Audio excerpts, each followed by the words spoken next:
From Washington, this is VOA News.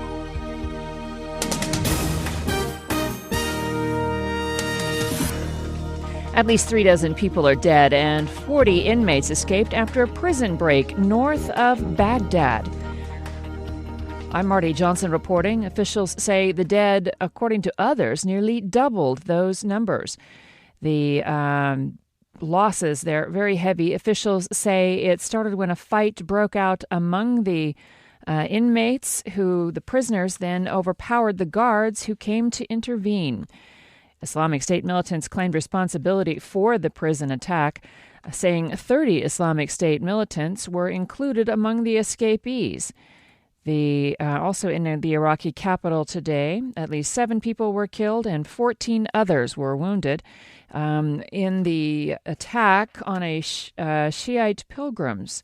The French news agency says that it was claimed responsibility by the Islamic State group. The World Health Organization has declared Liberia officially free of the Ebola virus. And in doing so, the president of that country says that the outbreak was a scar on the conscience of the world, and pain and grief will take a generation to heal. And look, reports from Dakar. Dr. Peter Graff, head of UNMIR, the UN mission for Ebola emergency response, says the real credit goes to Liberians. It was the communities that self-organized, and it was the communities that understood what this disease was all about. Government and the international community, having worked so closely together and having worked with communities, of course made a major contribution. But I think when the history is going to be written about this, the real efforts and the real sort of bending of the curve was because of the communities themselves. And look, reporting, this is VOA News. Egypt's deposed leader Hosni Mubarak and his 2 sons were sentenced to 3 years in prison and a fine in a retrial on corruption charges. The corruption case, dubbed by the Egyptian media as the presidential palace's affair, concerns charges that Mubarak and his 2 sons embezzled millions of dollars worth of state funds over the course of decades. The funds were supposed to pay for presidential palace maintenance, but instead went for upgrades to private residences. Mr. Mubarak was sentenced to 3 years, his sons to 4 in the case. His appeal sparked the retrial, and it was all happening since his ousting from office. Russia staged a huge military parade in Moscow today to mark the 70th anniversary of victory in the Second World War over Nazi Germany. Henry Ridgwell reports. Saturday's anniversary parade is intended to honour the events of 70 years ago. But many Western leaders, including German Chancellor Angela Merkel, have declined invitations to attend because of Russia's military intervention in Ukraine. Victory Day should also reflect on the suffering that followed 1945 in the Soviet Union, says historian Andrei Zubov.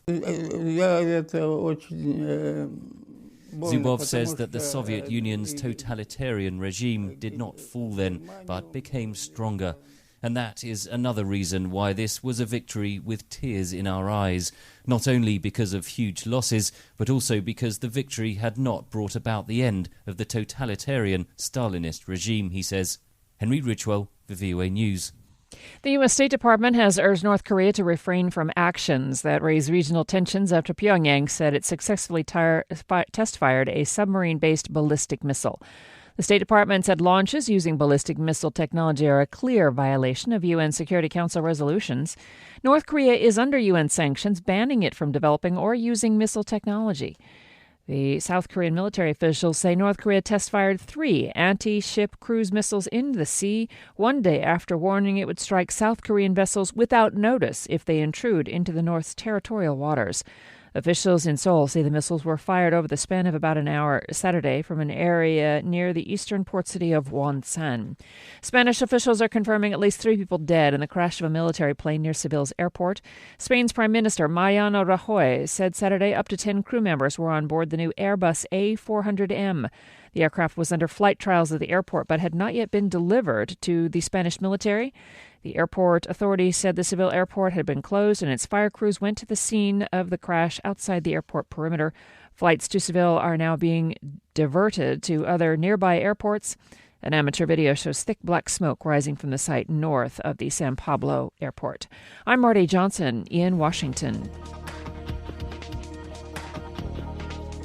That's the latest world news from VOA.